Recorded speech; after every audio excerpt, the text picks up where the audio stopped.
উত্তিষ্ঠ গমত্তম রাহু তজ্জাতম চন্দ্র সঙ্গমঃ।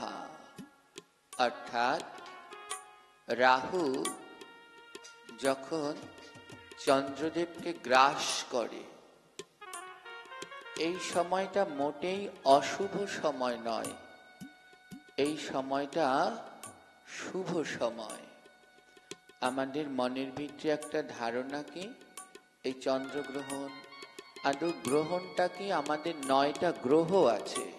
হ্যাঁ, গ্রহ প্রথমে শুরু হয় রবি মানে সূর্য, সোম মানে চন্দ্র, এই যে আমাদের 7টা বার, এগুলো 7টা গ্রহ।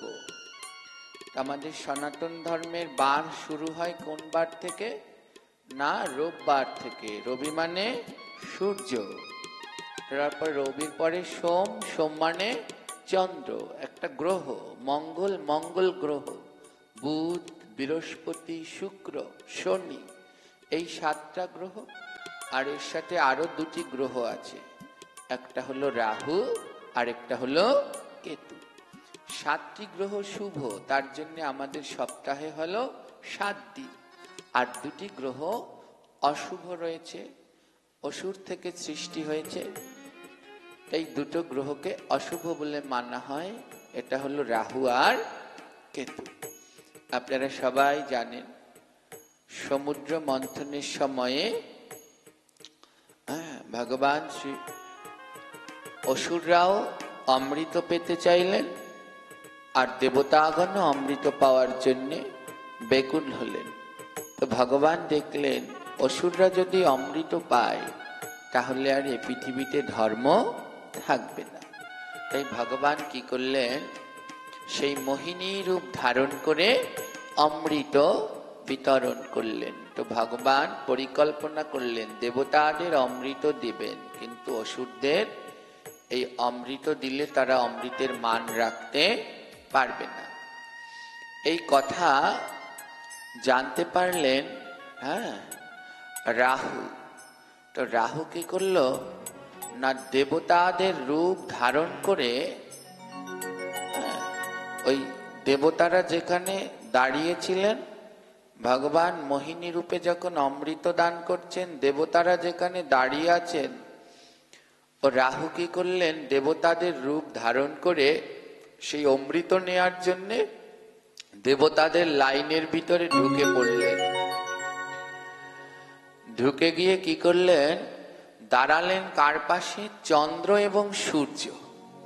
দেবতাদের লাইনের যেই পাশে চন্দ্রদেব এবং সূর্যদেব দাঁড়ানো ছিল, তারই পাশে দাঁড়ালেন রাহু। রাহু ছিল অসুর। তো দাঁড়িয়ে পড়লেন ভগবান, অমৃত বিতরণ করছেন, তো এক এক করে সমস্ত দেবতাদের দিচ্ছেন। তো রাহু কি করলেন, ছলনা করে, ভগবানের সাথে ছলনা করে সেখান থেকে অমৃত ওই লাইনে দাঁড়িয়ে গ্রহণ করতে শুরু করলেন।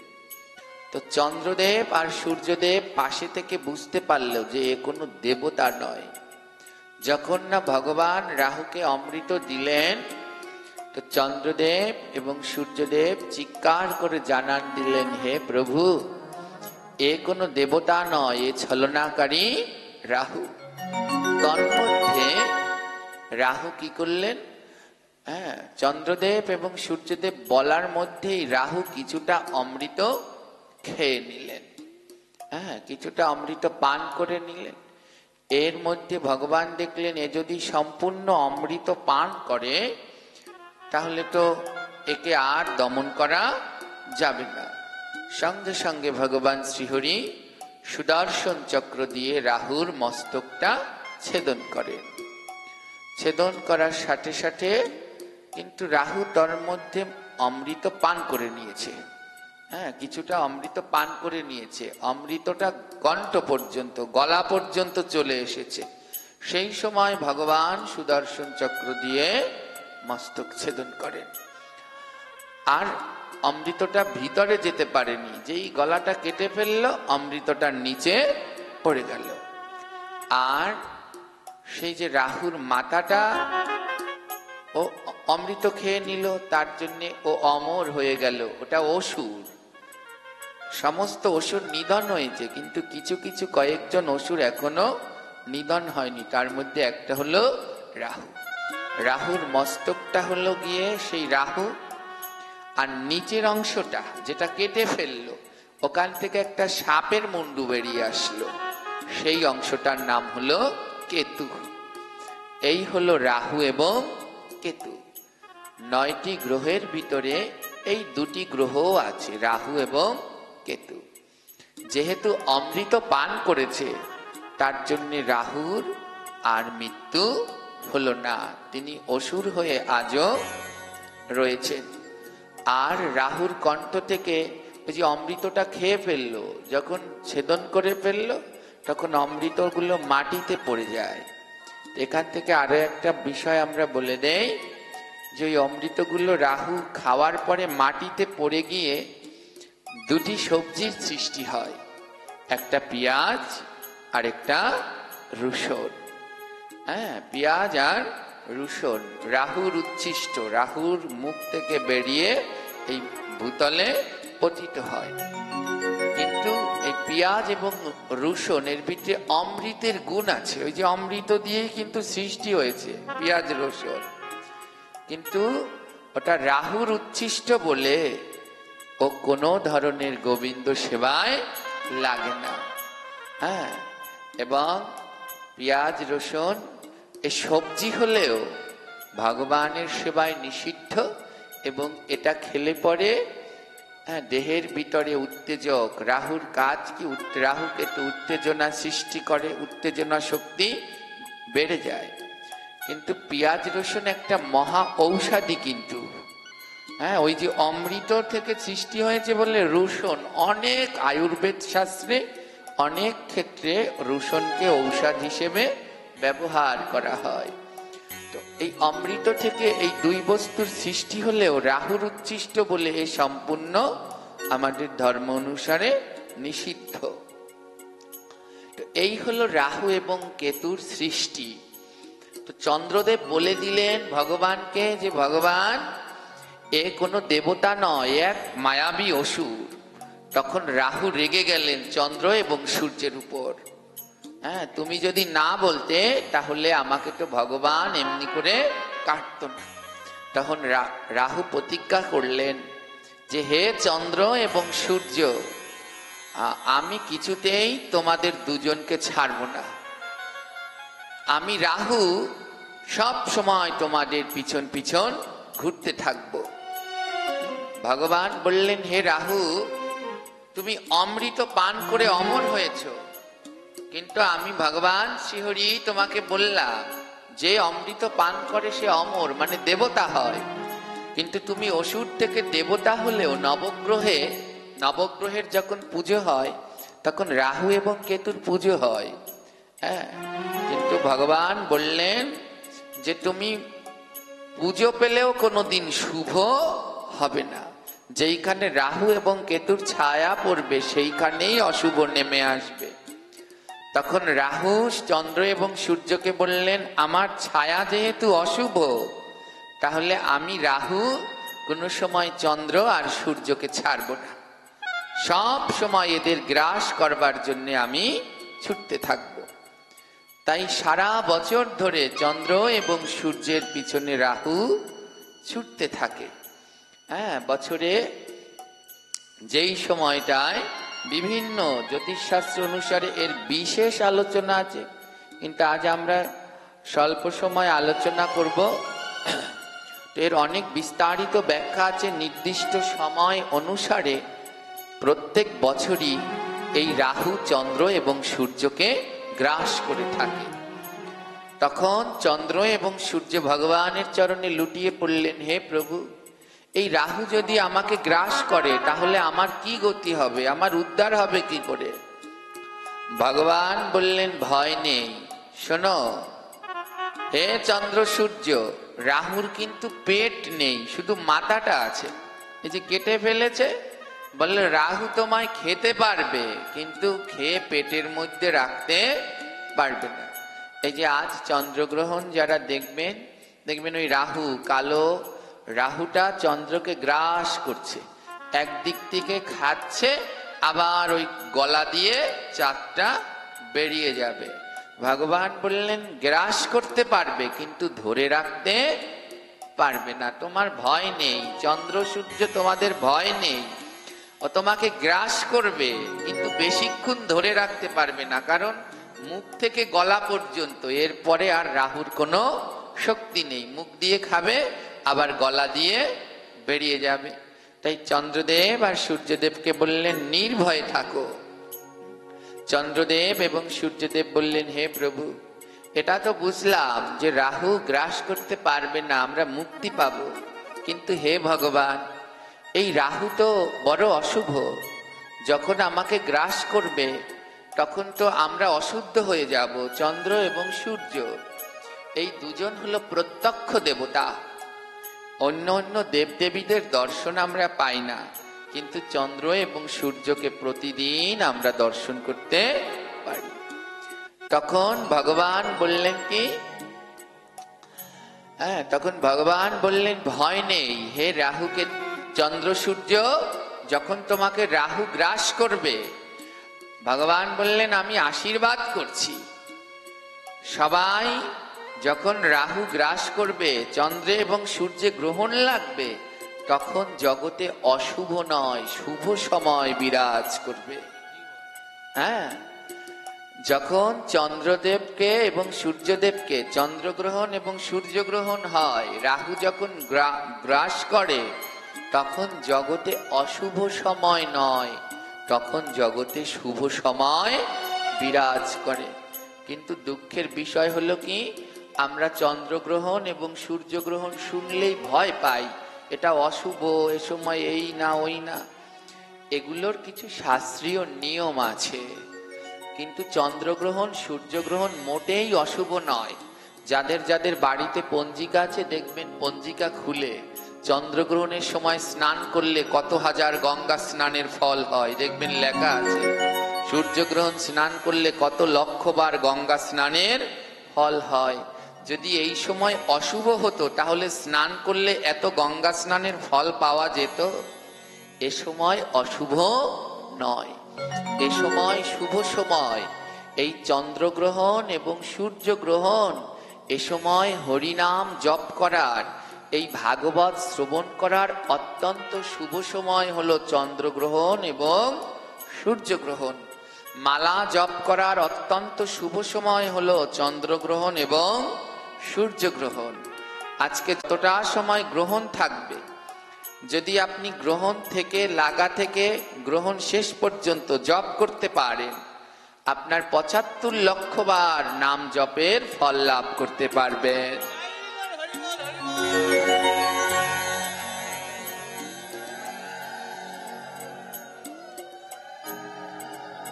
৭৫ লক্ষ বার নাম জপ করা কি চারটিখানি কথা? বলছে এই চন্দ্রগ্রহণ যতক্ষণ থাকবে, অতটা সময় যদি একটানা নাম জপ করে যেতে পারো, ৭৫ লক্ষ বার হরিনাম জপের ফল পাওয়া যাবে। এই চন্দ্রগ্রহণের সময় আপনি ভাগবত শুনতে পারেন, হরিকথা শুনতে পারেন আজ বিভিন্ন মন্দিরে। কারণ এই গ্রহণ, এই যে আজকের যে গ্রহণ, এটা বছরে একবার দেখা যাবে। আবার পরবর্তী বছর 2026 সালের মার্চ মাসের 3 তারিখে এই গ্রহণ দেখা যাবে, এর মধ্যে আর এই গ্রহণ পাওয়া যাবে না। আজ যেই যেই মন্দির মঠগুলো শুদ্ধভাবে পরিচালিত হয়, সেইখানে আজ ভাগবত পাঠ শুরু হবে ঠিক চন্দ্রগ্রহণ যেই সময় লাগবে ওই সময়ে। আর ভক্তরা টানা চন্দ্রগ্রহণ যখন ছেড়ে যাবে, তখন পাঠ শ্রবণ শেষে গিয়ে সবাই স্নান করবে। এটাই হলো শাস্ত্রীয়ভাবে নিয়ম। কিন্তু দুঃখের বিষয়, আমরা এখনো এত কুসংস্কারে আবদ্ধ। চন্দ্রগ্রহণ মানেই ভয় পাই, এটা ভয়ের সময় নয়, এটা ভজনের জন্য খুব উপযুক্ত একটা সময়। এই সময় জপ, কীর্তন, পাঠ, গীতা পাঠ যা করবেন তার দ্বিগুণ ফল লাভ করা যাবে। আজ যদি আজ চন্দ্রগ্রহণ, এই যে আমাদের পঞ্জিকাগুলোতেও সব ভুলভাল সময় দেয়া আছে। আমাদের বাংলাদেশে যে পঞ্জিকাগুলো আমরা পাই, এর বেশিরভাগ পঞ্জিকায় সব ভুল সময় দেয়া রয়েছে।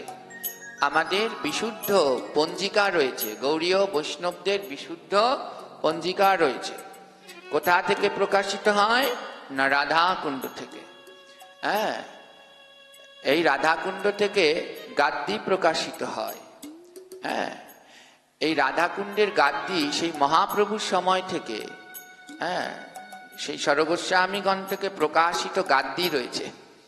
সেই গাদ্দিতে বিশুদ্ধভাবে সময় দেয়া থাকে যে কোন সময় চন্দ্রগ্রহণ হবে, কোন সময় হবে না। তা আমরা সবাই দেখছি বাংলাদেশে বলা বলি করছে, কেউ 9টার সময় চন্দ্রগ্রহণ লাগবে, কেউ 9:30টার সময়। এইগুলো বিশ্লেষণ করা, এই যে যারা লিখছে, এগুলোর জন্য অত্যন্ত জ্ঞান এবং জ্যোতিষশাস্ত্রে পারদর্শী হওয়া দরকার। হ্যাঁ, যেগুলো এখন আমাদের বাংলাদেশে তেমন পণ্ডিত নেই বললেই চলে। বৃন্দাবনে রাধাকুণ্ড থেকে যে রঘুনাথের গাদ্দি প্রকাশিত হয়, এই গাদ্দির নিয়ম অনুসারে আজ বাংলাদেশ সময়ে চন্দ্রগ্রহণ শুরু হবে রাত 10:27 রাত্র 10:27 শুরু হবে। কারো ভয় পাওয়ার কিছু নেই। সবাই 9টা 9:30 শুরু করেছে। আদৌ সঠিক সিদ্ধান্ত হলো শুরু হবে, এটা আমার কথা নয়, আর কোনো সাধারণ পণ্ডিতদেরও নয়। সমস্ত বৃন্দাবনের পণ্ডিতগণ মিলে এই সিদ্ধান্ত দেয়। শুধু ভারত নয়, সমস্ত দেশের টাইম সূক্ষ্মভাবে বিবেচনা, একেবারে সেকেন্ডটাও দিয়ে দেবে। হ্যাঁ, তো বাংলাদেশ সময় চন্দ্রগ্রহণ শুরু হবে রাত্র 10:27 এবং চন্দ্রগ্রহণ ছেড়ে যাবে রাত্র 1:57। আর ভারতে চন্দ্রগ্রহণ শুরু হবে 9:57। হ্যাঁ, ভারতে শুরু হবে 9:57 আর শেষ হবে ভারতে 1:27। তো আমাদের বাংলাদেশে শুরু হবে 10:27। তাই কেউ ভয় পাবেন না। আমি 9টা 9:30টার মধ্যেই আদ্যকার পাঠের বিশ্রাম দেব। তো এই চন্দ্রগ্রহণের নিয়মগুলো কি আগে একটু ধ্যান দিয়ে শুনুন। এটা কোনো ভয়ের বিষয় নয়। আমাদের জ্যোতিষশাস্ত্র অনুসারে চন্দ্রগ্রহণের 9 ঘন্টা আগে সূতক শুরু হয়। ধ্যান দিয়ে শুনবেন, সূতক। হ্যাঁ, এটা একটা জ্যোতিষশাস্ত্রের আমাদের সময়ের একটা অংশ। চন্দ্রগ্রহণের 9 ঘন্টা আগে এবং সূর্যগ্রহণের 12 ঘন্টা আগ পর্যন্ত যে সময়, এই সময়কে বলা হয় সূতক। হিসেব করে বের করুন তো, আজ রাত্র 10টা, ধরুন 10:30টায় সূতক লাগলো, তাহলে এর 9 ঘন্টা আগে কোন সময় লাগলো? 9 ঘন্টা আগে কয়টা বাজবে? 10:30টায় চন্দ্রগ্রহণ হলে সূতক লাগলো 9 ঘন্টা আগে, তাহলে কটার সময়? হ্যাঁ বলুন। 9 ঘন্টা আগে লেগেছে, 9 ঘন্টা আগে। হ্যাঁ, কি হিসেব করো? হ্যাঁ, দুপুর 1:30 থেকে 2টো, এর মধ্যে লেগেছে সূতক। এই দুপুর 1:30 থেকে 2টো থেকে শুরু হয়ে 10:30টা পর্যন্ত যে সময়কাল, একে বলা হয় সূতক, চন্দ্রগ্রহণের আগের সময়। এই সময়ে আমাদের বেশ কিছু করণীয় কর্তব্য আছে। মনে রাখবেন, চন্দ্রগ্রহণের 9 ঘন্টা আগের সময়কে বলা হয় সূতক, সূর্যগ্রহণের 12 ঘন্টা আগের সময়কে বলা হয় সূতক। হ্যাঁ, এরপর হলো ক ঘন্টা? 3 ঘন্টা। সূর্যগ্রহণে 3 ঘন্টা বেশি সূতক থাকে আর চন্দ্রগ্রহণে 3 ঘন্টা কম থাকে। এই আজকে চন্দ্রগ্রহণটাই ধরে নেই আমরা। চন্দ্রগ্রহণ লাগা 9 ঘন্টা আগে ভগবানের সেবা বন্ধ করতে হবে। হ্যাঁ, চন্দ্রগ্রহণ লাগা 9 ঘন্টা আগে কে কে করেছেন জানি না। চন্দ্রগ্রহণ লাগা 9 ঘন্টা আগে ভগবানের পুজো সম্পূর্ণ বন্ধ করে দিতে হবে। কোনো বিগ্রহ সেবা করা যাবে না। হ্যাঁ, যাদের ঘরে রাধা গোবিন্দ গোপাল যে বিগ্রহ আছে, চন্দ্রগ্রহণ লাগা 9 ঘন্টা আগে পুজো শেষ করে, অর্থাৎ যেমন যে মামিকে আমি বলে দিয়েছি দুটোর মধ্যে সব শেষ করে ঠাকুর শয়ন দিয়ে দেবে। হ্যাঁ, আর এর ভিতরে ভগবানের কোনো সেবা দেয়া যাবে না, এ স্পষ্ট গ্রহণতে নির্দেশনা দেওয়া আছে। হরিভক্তি বিলাসেও খুব সুন্দর এই সিদ্ধান্ত দেওয়া আছে। এই সুতক লাগার চন্দ্রগ্রহণের 9 ঘন্টা আগে ভগবানের সম্পূর্ণ, এর আগে 9 ঘন্টা আগে যা ভোগ টোক দিয়ে নেবেন, দিয়ে ঠাকুরকে একেবারে পর্দা দিয়ে শয়ন দিয়ে দেবেন। এবং এর ভিতরে যে খাবার দিবেন, রাতের ভোগ হবে, সেই ভোগের জল ফল ওগুলো সব ঠাকুর ঘরে ঢেকে রেখে দিতে হয়। এর ভিতরে আর ভগবানকে দর্শন করা যায় না। এর ভিতরে যতবার যদি এই সুতকের ভিতরে যতবার ভগবানের বিগ্রহ দর্শন করবেন তত পাপ হবে। যত দর্শন করবেন সুতকের ভিতরে তত অপরাধ হবে। তাই এর ভিতরে বিগ্রহ দর্শন স্পর্শ করা সম্পূর্ণ নিষেধ, মহা মহা অপরাধ। তো একেবারে কোন সময় তাহলে শেষ করবে? রাত্র 1:57 যারা গ্রহণ পালন করবেন, 1:57 ঠাকুরের পর্দা খুলে ঠাকুরের ঘরের ভিতরে যত জল টল আছে সব পরিষ্কার করে ঘর মুছে আবার সেবা দিতে হবে। এর মধ্যে ওই যে 2টোর সময় বন্ধ আর রাত্র 1:57 পর্যন্ত সমস্ত ভগবানের সেবা নিষেধ। এর মধ্যে আপনি কি কি করতে পারবেন? এর মধ্যে আপনি মালা জপ করতে পারেন, এর মধ্যে আপনি গীতা ভাগবত আদি গ্রন্থ পাঠ করতে পারেন, কিন্তু কোনো বিগ্রহ সেবা করা যাবে না। কারো বাড়িতে দুর্গা কালী মনসা কোনো বিগ্রহ থাকলে সেই বিগ্রহকেও ঢেকে রাখতে হয়, কোনো ধরনের বিগ্রহ দর্শন করা যায় না। এই হলো সুতক। তাই কি বললো? এই সুতকের ভিতরে চন্দ্রগ্রহণের 9 ঘন্টা আগে ভগবানের সমস্ত সেবা নিষেধ। শাস্ত্র মেনে এই সময় পর্যন্ত পূজা অর্চনা করার নিষেধ। আর কি বলল? দ্বিতীয়তে সুতকের সময় কোনো দেব দেবীর মূর্তি দর্শন করা নিষেধ। সমস্ত দেব দেবীর মূর্তি মোটেই দর্শন করা যাবে না। আর কি বললেন? আর বিশেষ করে এই সময় গর্ভবতী মহিলারা যারা আছে, শুধু চন্দ্রগ্রহণ নয়, সুতকও পালন করা দরকার। এই সুতকের মধ্যে বাড়ির বাইরে বের হওয়া নিষেধ। সুতকের মধ্যে ধারযুক্ত জিনিস দিয়ে কোনো কিছু কাটাকাটি সেলাই করা সম্পূর্ণ নিষেধ। সুতকের মধ্যে চুল দাড়ি নখ এগুলো কাটা নিষেধ। এইগুলো সুতকের মধ্যে করা নিষেধ রয়েছে।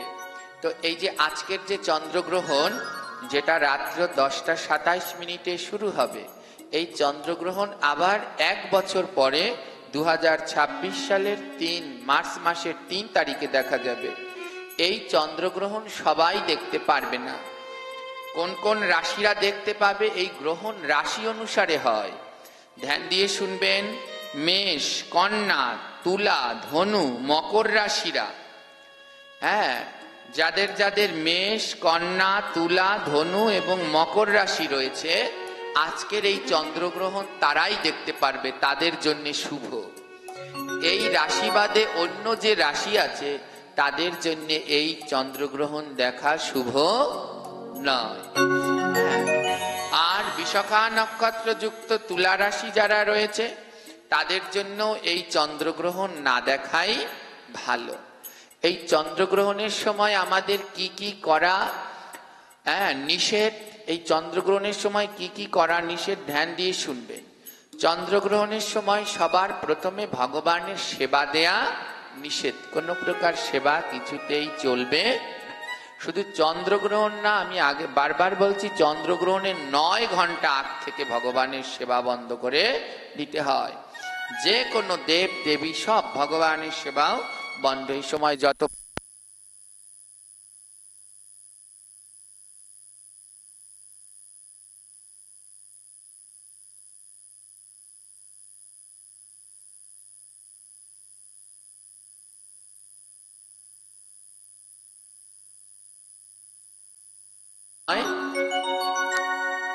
বেশি বেশি করে হরিনাম জপ করলে কি হয় বা হরিকথা শ্রবণ করলে কি হয় ধ্যান দিয়ে শুনুন।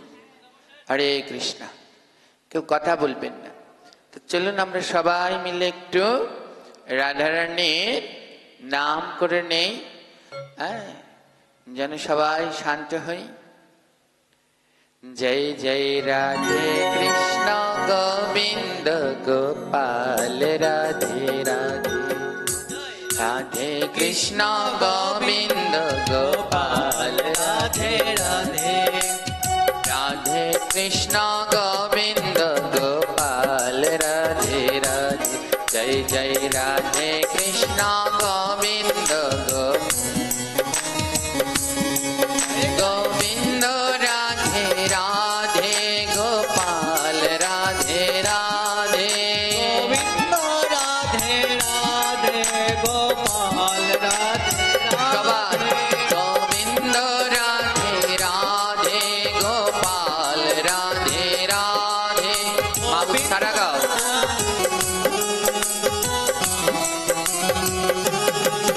হে রাধে কৃষ্ণ গোবিন্দ গোপাল রাধে রাধে, রাধে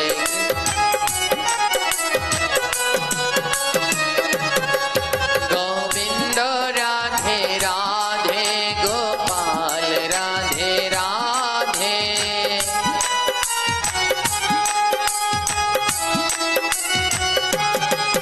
গোবিন্দ রাধে রাধে গোপাল রাধে রাধে,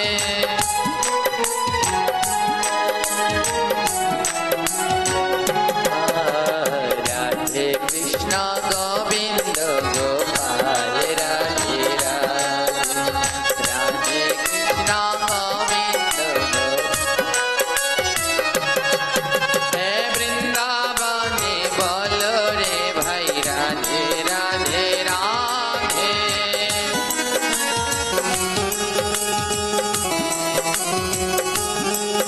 ওই শ্যাম কুণ্ডে বলে রে ভাই রাধে রাধে রাধে,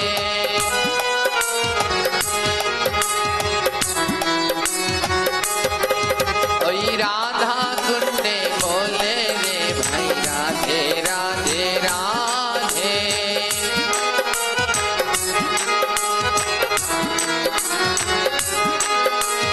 রাধে রাধে রাধে বলো রাধে রাধে রাধে,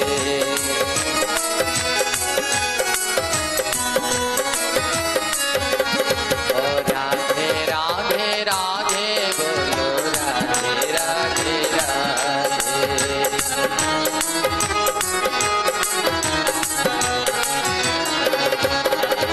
শ্যাম প্যারি রাধা গরি গরে,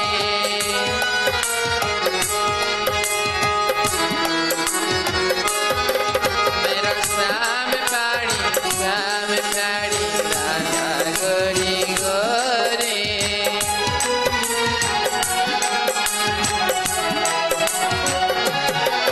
हे बदन भरे बोलो सबे बरसाने किशोरी,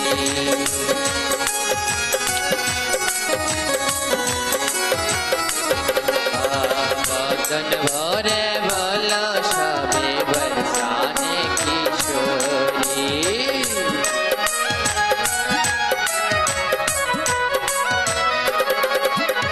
राधा बोलो श्याम बोलो बोलो राधे श्याम,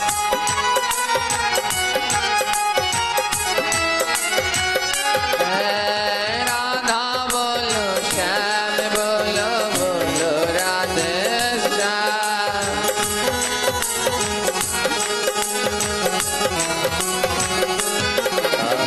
बदन भरे बोलो सबे जय जय राम,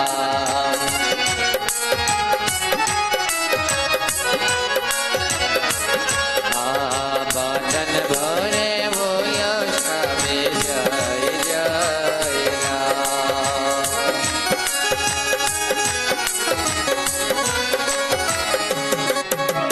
রাধে চন্দ্রগ্রহণে সময় হরিকথা শ্রবণ করলে, স্নান করলে কি হয়, আমরা সেই সম্বন্ধে একটু ভক্ত চরিত্র আলোচনা করি। চন্দ্রগ্রহণ কোনো অশুভ সময় নয়, এই সময় অত্যন্ত শুভ সময়। তো এক গ্রামে, প্রাচীন কালে এক গ্রামে একটা চোর ছিল। তো মধুর নামে এক চোর ছিল। তো তৎকালীন সময়, এখন তো সব এই অট্টালিকা বিল্ডিং, তৎকালীন সময় তো সব মাটির ঘর ছিল। ওই মাটির ঘরে দেখেছেন কিনা জানি না, এখনো আমাদের গ্রাম এলাকাগুলোতে আছে শীত কাটা বলে বা শিং খোঁচা বলে। শীত কেটে বা শিং খোঁচে চুরি করে। তো ওই মাটির ঘরে শীত কেটে বা শিং খোঁচে চুরি করে। তো মথুর নামে এক চোর এমনি এক চন্দ্রগ্রহণের দিনে চুরি করতে গেলেন, শীত কেটে শিং খোঁচে চুরি করবেন। তো জানেন কি না, ওই চোরেরা কিন্তু গিয়েই চুরি করে না, আগে ওই ঘরের পাশে গিয়ে কান পাতে, টর্চ লাইট মেরে দেখে লোকজন সজাগ আছে কিনা। আমি যখন এসএসসি পরীক্ষা দেব, তো আমাদের তো মাটির ঘর, আমি রাত্র জেগে অনেক রাত্র পর্যন্ত পড়তাম, 2টা-3টা পর্যন্ত পড়তাম। তো রাত্রবেলা চোরেরা চুরি করতে এসেছে। তো এই ঘরের ভিতরে একটা পাটখড়ি ঢুকিয়ে এমনি করে নাড়িয়ে নাড়িয়ে দেখছে, মানে ওই সুকেস আলমারি কিছু আছে কিনা। যেইখানটায় খালি জায়গা পায় ওইখানটায় গিয়ে ওরা শীত কাটে।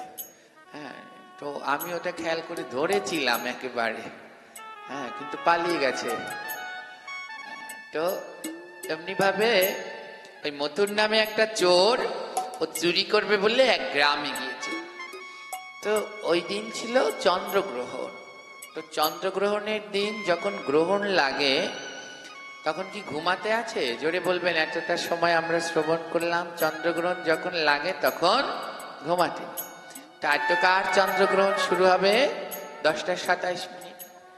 ওই রকমই একটা রাত। ওই সময় কি করতে হয়? হরিনাম জপ, বেশি বেশি করে জপ, অথবা ভাগবত পাঠ শ্রবণ, বা নিজেরা বসে বসে পাঠ করবেন গীতা আদি গ্রন্থাদি। তো মধুর কি করলেন, ওই একটা বাড়িতে চুরি করতে গেছে। তো গিয়ে দেখে এই চন্দ্রগ্রহণ, তো সব ভক্তরা এক জায়গায় হয়ে বসে বসে হরিকথা ভাগবত কথা শ্রবণ করছে। ওই চোরটা জীবনেও কোনো পুণ্যের কাজ করেনি, সারা জীবন শুধু চুরি করেছে আর যত পাপ করেছে। তো চন্দ্রগ্রহণের দিন চুরি করতে গিয়েছে। এবার গিয়ে দেখে ওই যেমন এই একটা ঘর, এই 3-4টা মিলে, তো এই সব কয় ঘরের লোক উঠানের মধ্যখানে বসে ভাগবত পাঠ শুনছে। সব ঘরের মানুষ তো সজাগ, চোরে আর চুরি করবে কি করে। তো মথুর চুরি করতে গিয়ে দেখলেন সবাই মিলে ওইখানে হরিকথা ভাগবত পাঠ শ্রবণ করছে। তখন ছিল আকাশে চন্দ্রগ্রহণ। জীবনে কোনো পুণ্যের কাজ ওই মথুর করেনি না। কি করলেন? চুরি করতে গিয়ে পড়ে গেলেন এক ফাঁদে। যখন এই চুরি করতে যাবেন, একজনে টর্চ মেরেছে, লাইট মেরেছে, দেখে ওই একটা লোক দাঁড়িয়ে, ডাক দিয়েছে, আরে ওখানে কি করছো? এইখানে আসো, এখানে বসো। ও যে চুরি করতে আসছে এ তো আর সবাই বুঝতে পারেনি। বলছে এখানে আসো, আর চন্দ্রগ্রহণ, আজকে ভাগবত শোনা অত্যন্ত পুণ্যের, বসে পড়ো। তোমার নাম কি? চোর বলছে আমার নাম মথুর। ও, বসে পড়ো, আর চন্দ্রগ্রহণ তো, আজ হরিকথা শোনা খুব ভালো। ও জীবনেও হরিকথা ভগবানের কথা শুনেনি। মথুর বসে পড়লেন, আকাশে চন্দ্রগ্রহণ, শুরু হলো হরিকথা। সবাই চন্দ্রগ্রহণকে অশুভ ভাবেন, ভয় পান। মহাপ্রভু যেদিনকে আবির্ভূত হলেন, এই ধরাধামে যেদিনকে আবির্ভূত হয়েছিলেন, কোন দিন আবির্ভূত হয়েছিলেন বলুন তো? মহাপ্রভু কোন দিন আবির্ভূত হলেন? কি মাসে? বলতে পারছেন না? সেই মহাপ্রভু দোল পূর্ণিমার দিন, দোল পূর্ণিমা কি মাসে হয়? ফাল্গুন মাসে। সেই দোল পূর্ণিমা, ওটা মহাপ্রভুর আবির্ভাব তিথি। দুঃখ অত্যন্ত যে আমরা মহাপ্রভু কবে আবির্ভাব হলেন সেটা বলতে পারছি না। হ্যাঁ, একটু কলায় দড়ি দিয়ে মরে যাওয়া ভালো এর থেকে। ফাল্গুন মাসে যে দোল পূর্ণিমা, ওটা হলো মহাপ্রভুর আবির্ভাব তিথি। ওদিন মহাপ্রভু জন্মগ্রহণ করলেন। যেই মহাপ্রভু না আসলে কে রাধা কে কৃষ্ণ কিছুই জানতে পারতাম না। ঘটা করে আগে কৃষ্ণের জন্মাষ্টমী করি, আরে কৃষ্ণ জন্মাষ্টমী তো পরে, আগে মহাপ্রভুর আবির্ভাব তিথি পালন করো। মহাজনগণ বললেন, যদি গৌর না আইতো কেমনে হইতো, কেমনে ধরিতাম দে রাধার মহিমা প্রেম রস সীমা জগতে জানাইতো। যদি মহাপ্রভু না আসতো কে রাধা কে কৃষ্ণ কিছুই জানতে পারতাম না। তাই আগে পালন করো সেই মহাপ্রভু, তারপরে কৃষ্ণ। আগে গো, তারপরে রাধা কৃষ্ণ।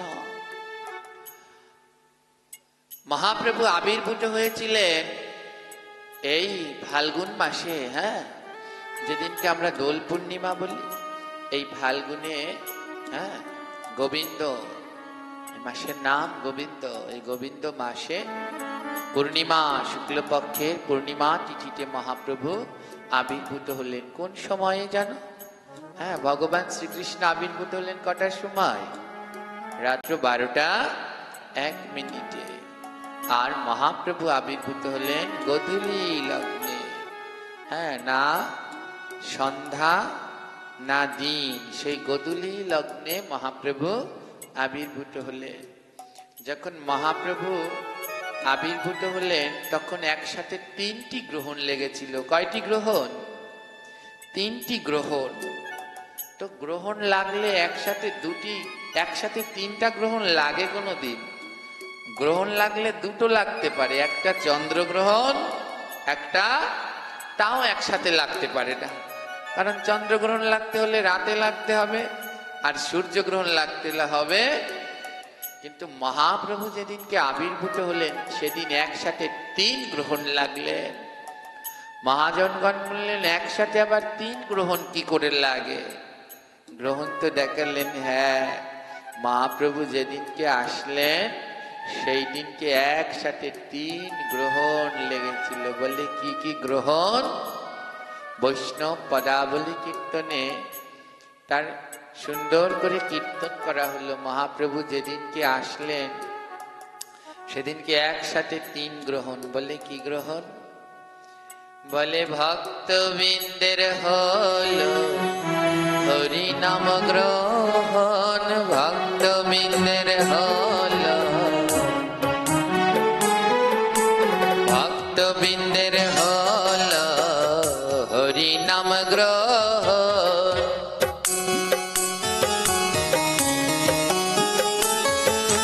সতী মায়ের কোলে প্রভুর জন্ম গ্রহণ, সতী মায়ের কোলে। আবার আকাশেতে সেই কালে চন্দ্র গ্রহণ, আকাশেতে সেই কালে ভক্তবৃন্দের দেখো হরি নাম গ্রহণ।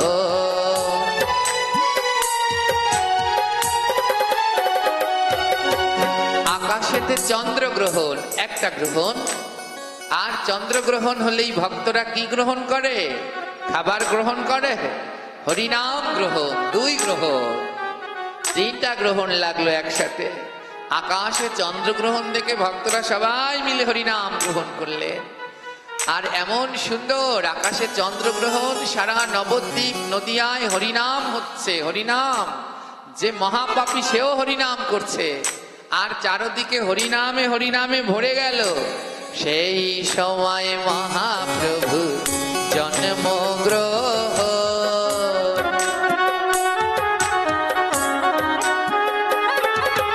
ভক্তবৃন্দ করে দেখো হরিনাম গ্রহণ।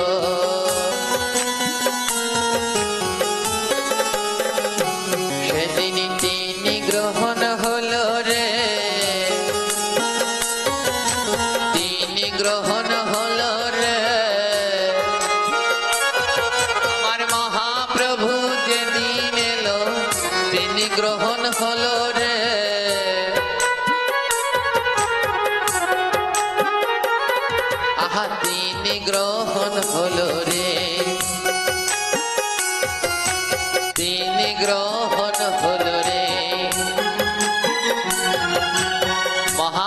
যেদিন আসলেন সেদিন কটা গ্রহণ হলো?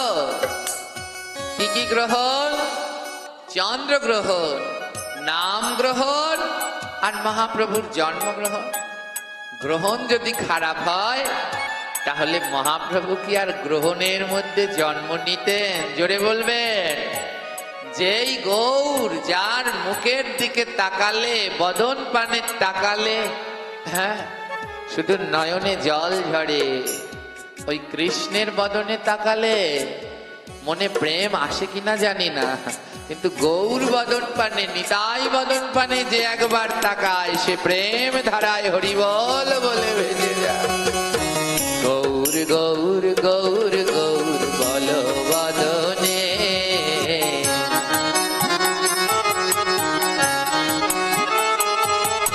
গৌর গৌর গৌর গৌর জপ বদনে।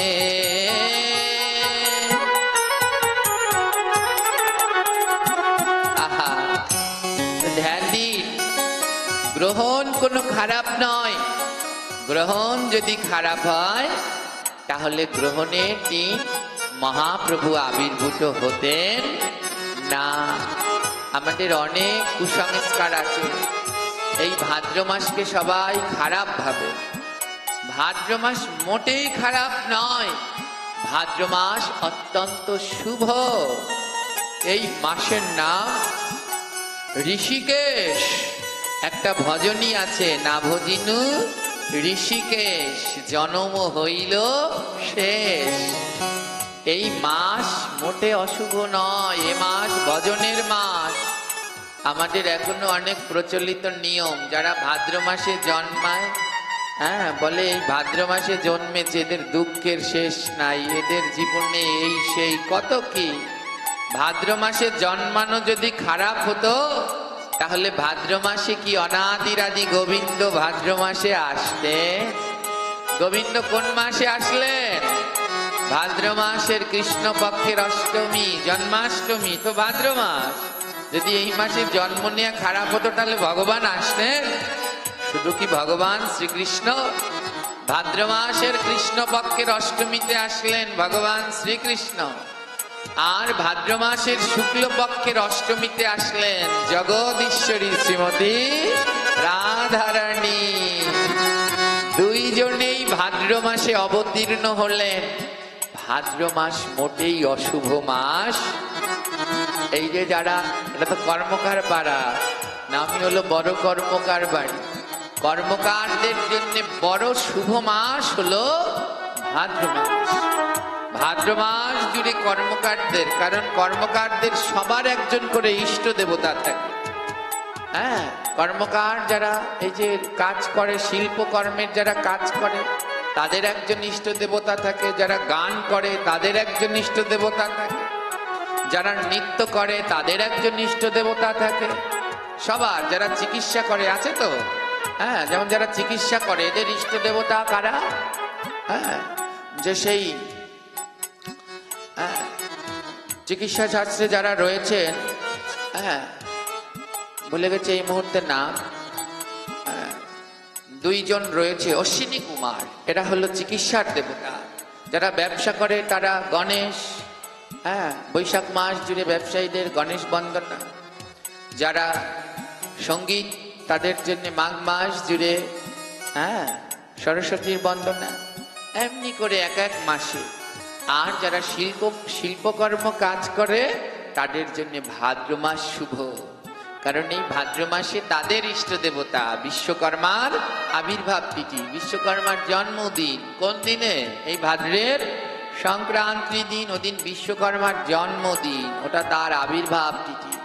সারা ভাদ্র মাস জুড়ে যারা শিল্পকর্মের কাজ করে সারা ভাদ্র মাস জুড়ে বিশ্বকর্মার আরাধনা করে শেষের দিনকে বিশ্বকর্মার পুজো করতে হয়। খুব ভালো হলো যে শেষের দিন পর্যন্ত আপনাদের সাথে এখানে আছি। হ্যাঁ, তো 9 দিন ধরে এখানে হরিকথা হবে। এগুলো অন্য আরেকদিন বলবো। এ মোটেই অশুভ নয়, তো চন্দ্রগ্রহণও মোটেই অশুভ নয়। যদি অশুভ হতো তাহলে এদিন মহাপ্রভু আসতেন না। ওই যে চোর আসলেন, চোরটার নাম মথুর। ভক্তরা কোনো সময় ভক্তদের কাজ কি, তারা চোরকেও ভক্ত ভাবে, আর যারা অসাধু চোর তারা ভক্তদেরকেও চোর ভাবে। এই হলো পার্থক্য। যারা ভক্ত তারা অভক্তদেরও ভক্ত ভাবে। হ্যাঁ, দেখবেন যারা ভক্ত তাদের প্রণাম করতে গেলে তারা দৌড়ে পালায়। কেন? বলে উনি আমার থেকে অনেক বড় ভক্ত, উনি যদি আমার পায়ে হাত দেয় তাহলে আমার অপরাধ হয়ে যাবে। তার জন্যে তারা ভাবে আপনি যে কি খাচ্ছেন না খাচ্ছেন ওদিকে তাদের নেই, তারা ভাবে এও আমার থেকে ভজনে বড়। এই হলো পার্থক্য। তো যখন ওই চন্দ্রগ্রহণের দিন হরিকথা হচ্ছে, ওই মথুর এসেছে চুরি করতে, তো সবাই মিলে বলছে আরে আসুন আসুন, আর চন্দ্রগ্রহণের দিন একটু গোবিন্দের কথা শ্রবণ করুন। তো মধুর তো আর গোবিন্দের কোনো কথা বোঝে না, ওখানে বসে পড়েছে উঠানের মধ্যে, ওই যে কলে আটকে গেছে। ধরো এই রাস্তা দিয়ে কেউ যাওয়া শুরু করলো, অনেকে আছে লোকলজ্জা, ভাগবত শুনতে চায় না, যাওয়া শুরু করে পড়েছে, একজনের টেনে ধরছে, আরে বসো, বুড়া হইছো এখনো একটু বাটে যাও না, কীর্তনে যাও না, লজ্জায় বসে পড়েছে। জোর করে শুনলো, বলে তাতেও কাজ হয়। যদি কেউ জোর করেও ভগবানের কথা শুনে তাও বিফলে। বসে পড়লে শুরু হলো ভগবানের অমৃতময় কথা। তো চোরে কি শোনে ধর্মের কথা, তো তাও ওই জোর করে যেটুকু কানের মধ্যে যাচ্ছে ওইটুকু কথাই শুনলো। একেবারে যতক্ষণ চন্দ্রগ্রহণ ছিল ততক্ষণ পর্যন্ত ওখানে ভাগবত পাঠ হলো, কথা শুনলো। চন্দ্রগ্রহণ শেষ হয়ে গেল। এবার যিনি পাঠ করলেন তিনি সবাইকে বলল, চলো এবার আমরা চন্দ্রগ্রহণের স্নানে যাই। আদ্যকার স্নান অত্যন্ত শুভ। আর চন্দ্রগ্রহণের স্নান করলে ৭৫ লক্ষ বার গঙ্গা স্নানের ফল লাভ করা যাবে। হ্যাঁ, তো সবাইকে নিয়ে চললো। তো চোর বলছে কি, যে যেমন করে হোক সবাই তো একসাথে স্নান করতে যাবে, আমি যেমনি করে পারি, হ্যাঁ, এদের মধ্যে থেকে সবাই যাবে স্নান করতে, আমি এক ফাঁকে এসে এক ঘরে ঢুকে চুরি করে নেব, এক ঘরে ঢুকে চুরি করে নেব। এবারে ওদের সাথে তো যেতে হয়, নইলে সন্দেহ করবে। জীবনে কোনো পুণ্যের কাজ করেনি, আজ চন্দ্রগ্রহণের দিন হরিকথা শ্রবণ করলো, ভক্তদের সাথে গিয়ে স্নান করলো। যেই না ভক্তরা সব জলে ডুব দিয়েছে, ও মনে মনে রেখেছে যেই সবাই ডুব দেবে আমিও দেব, কিন্তু আমি বেশি দেব না, সবাই যেই ডুব দেবে ওর মধ্যে দিয়ে আমি পালাবো। আর গিয়ে এক ঘরে কি করলেন, সবাই যেই ডুব দিয়েছে ও ডুব সাঁতার দিয়ে অন্য পার দিয়ে উঠে দৌড়ে চলে গেলেন ওই গ্রামের ভিতরে চুরি করবার জন্য। অন্ধকার তো, আর গ্রহণের রাত্র। হ্যাঁ, ডুব সাঁতার দিয়ে ওই গ্রামের ভিতরে চলে গেলেন চুরি করতে। এক ঘরের ভিতরে ঢুকে পড়েছে চুরি করতে। ওই তাড়াহুড়ো করছে, এই কিনা এসে পড়ে, এই কিনা এসে পড়ে। তাড়াহুড়ো করতে করতে কি করলেন, ঢুকে পড়েছে ঠাকুর ঘরে। ওই ঠাকুর ঘরে রাখা ছিল তিলক। হ্যাঁ, তো তিলক রাখা ছিল, ও খুঁজতে শুরু করছে কি নেবে কি নেবে। তিলকের বাটি এসে পড়েছে ওর মাথার উপরে, আর মাথার উপরে পড়ে একেবারে তিলক ললাটে, কণ্ঠে, হ্যাঁ, সব জায়গায় দাদার সঙ্গে তিলক লেগে গেছে। এর ভিতরে কে যেন একজন টের পেয়ে গেছে যে চোর ঢুকেছে, আর শুরু করেছে সারপার, আরে চোর পড়েছে চোর পড়েছে, সব দৌড়ে লাঠি শাটার নিয়ে সব দৌড়ে আসছে। আর ওই মথুর ভয়ে পালাচ্ছে, দৌড়ে পালাচ্ছে। তো দৌড়াতে দৌড়াতে, হ্যাঁ, এক চোরাবালি, সবাই তাড়া করছে, চোরাবালির মধ্যেও পড়ে গেল। আর চোরাবালির মধ্যে পড়ে আর উঠতে পারল না, ওখানেই ও মারা গেল। মৃত্যুর পরে ওকে নেয়ার জন্য যমদূতগণ আসলেন। যমদূতগণ ওর আত্মাটাকে নিয়ে গেলেন যমলোকে। ওর বিচার কার্য শুরু হলো। বিচার কার্য শুরু হলো, কি বিচার? দেখে সব জায়গায় ওর পাপে, সমস্ত জায়গায় ওর পাপের খাতা লাল কালিতে ভরা আছে। পাপের খাতা লাল কালি দিয়ে ভরা, লাল কালি দিয়ে ভরা। চিত্রগুপ্ত যমরাজ বলে, দেখো জীবনে কোনো পুণ্য করেছে কিনা। সমস্ত খাতা দেখতে দেখতে দেখে জীবনের শেষ দিনে এক জায়গায় নীল কালি রয়েছে। চিত্রগুপ্ত বলছে, যমরাজ ও জীবনের শেষের দিন একটা পুণ্য করেছে। বলে, কি পুণ্য? বলে, ওর যেদিন জীবনের শেষ দিন ছিল, ওদিন ছিল চন্দ্রগ্রহণ। ওই দিন ও ভক্তদের সাথে বসে বসে হরি কথা শ্রবণ করেছে। আর ওই হরি কথায় গিয়ে, বাবা এই হরি কথায় যদি কেউ এসে বসে থাকে, বলে তার জীবনও ধন্য। বলে, কেন? মহাজনগণ বললেন, ভাগ্যের বাতাস যদি লাগে কারো গান,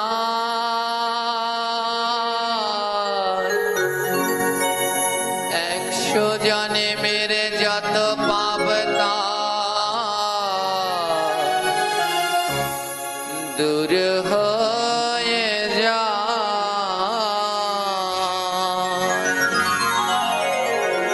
বলে, এই হরি কথায় এসে যদি কোনোভাবে ভক্তের বাতাস গায়ে লাগে, তার 100 জন্মের সমস্ত পাপ দূর হয়ে যায়।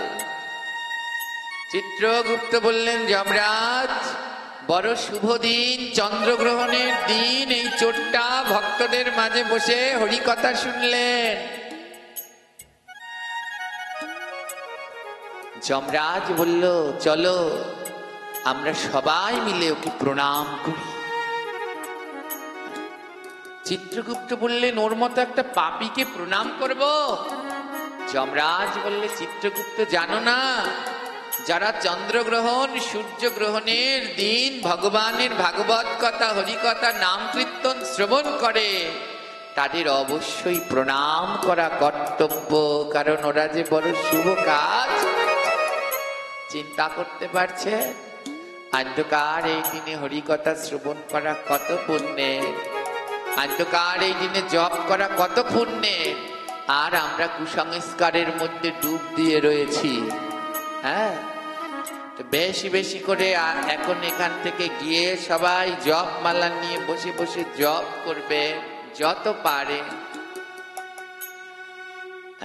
বললেন, আর কোন পুণ্য আছে? বলে, আরেকটা পুণ্য কি করেছে জানেন তো? ও চন্দ্রগ্রহণ শেষে গঙ্গায় গিয়ে ভক্তদের সাথে স্নান করেছে। গঙ্গায় স্নান করলে কি হয় জানেন? গঙ্গা তো পবিত্র করে। বলে, গঙ্গায় শুধু জল থাকে না, গঙ্গায় সাধুগুরু গঙ্গার জল আরো পবিত্র হয় যখন কোনো ভক্তের সাথে স্নান করে। কারণ ভক্তের চরণ রজ আর গঙ্গার জল মিশে তখন একাকার এক তীর্থ পবিত্র হয়ে যায়, যা আরো পুণ্য প্রদান করে।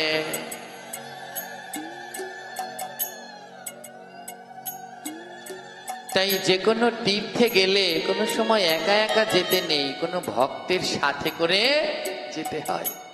একা তীর্থে গেলে যে ফল হয়, আর ভক্তের সাথে গেলে তার শতগুণ বেশি ফল লাভ করা যায়। তো কি হলো? বললো, চন্দ্রগ্রহণ শেষে গঙ্গা স্নান করেছে। দেখুন, জীবনে কোনো পুণ্য করেনি, এইটুকুই ওর পুণ্য। চন্দ্রগ্রহণের দিন ভাগবত শুনলেন আর চন্দ্রগ্রহণের পরে স্নান করলেন। যমরাজ বলল, শোনো মথু, তুমি যেই পুণ্য করেছো এর জন্য তুমি আরেকবার মানব জন্ম পাবে, এর জন্য তুমি আরেকবার স্বল্প আয়ুর মানব জন্ম পাবে। আর যা পাপ করেছো এর জন্য তোমায় 12 লক্ষ বছর নরকের যন্ত্রণা ভোগ করতে হবে। হ্যাঁ, কি চাও? 12 লক্ষ বছর নরকের যন্ত্রণা ভোগ করতে চাও, না স্বল্প জন্মের আরেকবার মানব জন্ম চাও? তুমি আরেকবার পৃথিবীতে যেতে পারবে, তোমাকে আরেকবার পাঠানো হবে স্বল্প সময়ের জন্য। তুমি কি চাও? মথুর বললেন, হে যমরাজ, ভগবানের এই দিব্য কথা ভাগবত পাঠের যে কি ফল তা তো আমি আগে বুঝিনি। সারা জীবন শুধু চুরি করেছি, অর্থ উপার্জন করেছি, পাপ করেছি, ভগবানের সাধু সঙ্গের কি ফল আমি বুঝিনি। আজ বুঝতে পারলাম, চুরি করতে গিয়ে অল্প সময় ভাগবত শুনে যদি এত ফল লাভ করা যায়, তাহলে আপনি আমায় একটা কাজ করুন, আমায় আরেকবার পৃথিবীতে পাঠিয়ে দিন, আমায় আরেকবার পৃথিবীতে পাঠিয়ে দিন, আমি পৃথিবীতে যাই। কিন্তু হে যমরাজ, আমার তো স্বল্প আয়ু হবে, তাই আমাকে আর কোনো জায়গায় জন্ম দিয়েন না, কারণ জন্ম দিলে শিশুকাল থেকে জন্ম থেকে শৈশব হতে হতে তো আমার পুণ্যটা শেষ হয়ে যাবে, আমায় একটু সশরীরে পাঠিয়ে দিন না। যমরাজ বলল, বেশ, চন্দ্রগ্রহণের দিন স্নান করে তুমি পাপ থেকে মুক্ত হয়েছ, তাই তুমি যাও, যমলোক থেকে সশরীরেই তুমি পৃথিবীতে যাবে, আর পৃথিবীতে গিয়ে 6 মাস পর্যন্ত থাকতে পারবে, আর এই 6 মাস পরে তোমার আবার এই নরকে এসে 12 লক্ষ বছর নরকের যন্ত্রণা ভোগ করতে হবে। মথুর 6 মাসের সশরীর নিয়ে পৃথিবীতে চলে আসলেন। মথুর বললেন, হে প্রভু, এতদিন বুঝতে পারিনি এই ভাগবত পাঠের কি ফল, এতদিন বুঝতে পারিনি এই সাধু সঙ্গের কি ফল। মাত্র 3 ঘন্টা ভাগবত সাধুসঙ্গ আর গঙ্গা স্নান করেছি, তার জন্য যদি আমি পাপ থেকে মুক্তি লাভ করে মৃত্যুর পরে আবার জীবিত হয়ে আসতে পারি, যদি সারা জীবন ভাগবত শুনতাম, সারা জীবন যদি সাধুগুরু বৈষ্ণবের সঙ্গ করতাম, প্রতিদিন যদি গঙ্গা স্নান করতাম, প্রতিদিন যদি তিলক ধারণ করতাম, না জানি কত কি পুণ্য আমি লাভ করতে পারতাম। হে ভগবান,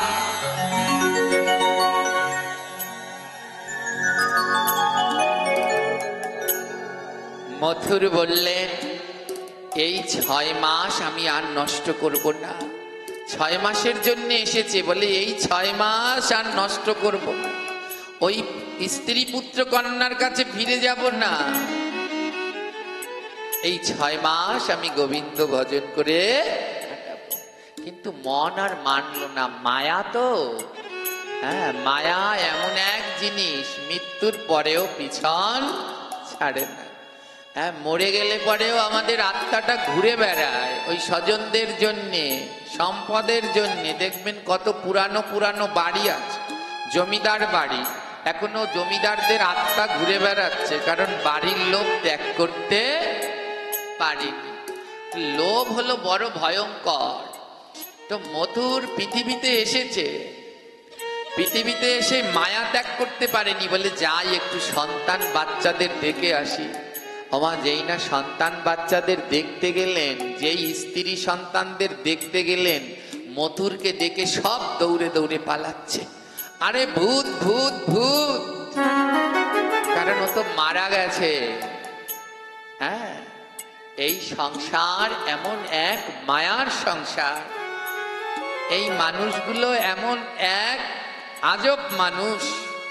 আপনি এখন যার পাশে বসে আছেন কি ভালোবাসছে, যদি আপনার প্রাণ থেকে প্রাণবায়ু চলে যায়, এই দেহে আর নড়াচড়া না করে ওই পাশের প্রিয় মানুষটা, তখন আপনাকে দেখে ভয় পাবে। যেই স্বামী স্ত্রী একজন আরেকজনকে ছাড়া চলতে পারে না, হ্যাঁ, একজন আরেকজনকে ছাড়া থাকতে পারে না, যখন স্বামী মারা যাবে, স্ত্রীকে যদি বলে ঘরে কেউ নেই, তুমি তোমার স্বামীর পাশে বসো, স্ত্রী বসতে চাইবে না। স্বামীকে বলবে স্ত্রীর পাশে বসো, সেদিন একা আর থাকতে চাইবে না। এমন এক মায়ার জগৎ। যখন মথুর তার সন্তান স্ত্রীদের কাছে গেলেন, সবাই ভূত ভূত বলে দরজা আটকে দিলেন। মথুর বুঝতে পারলেন, আরে এদের জন্য সারা জীবন চুরি করলাম, পাপ করলাম, আমায় দেখে এরা এখন ভূত ভাবছে। মথুর বুঝতে পারলেন এক মায়া, এক গোবিন্দ নামই সত্য, সাধু সঙ্গই সত্য। সারা জীবন যাদের কথা ভাবলাম এরা দরজা আটকে দিল, আর আমি 3 ঘন্টা মাত্র সাধু সঙ্গ করলাম, সেই সাধু সঙ্গ আমার দরজাটা খুলে দিল।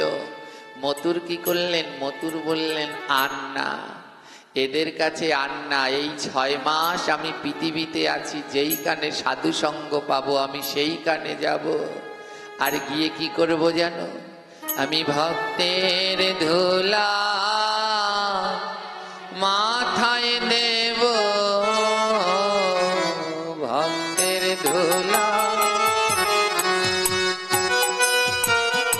আমি ভক্তের ধুলা মাথায় দেব, ভক্তের ধুলা। আরে করব মধু সাধু সঙ্গ, করব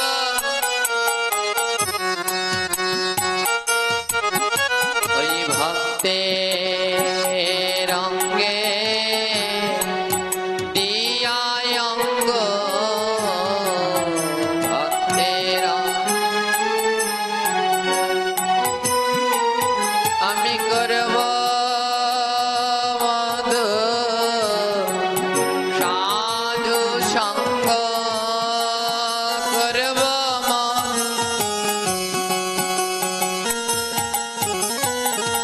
বলে যেইখানে ভক্ত পাবো তাদের অঙ্গে অঙ্গ দিয়ে সাধু সঙ্গ করব, চরণ ধুলা নেব, গঙ্গা স্নান করব, তিলক করব, প্রসাদ পাবো।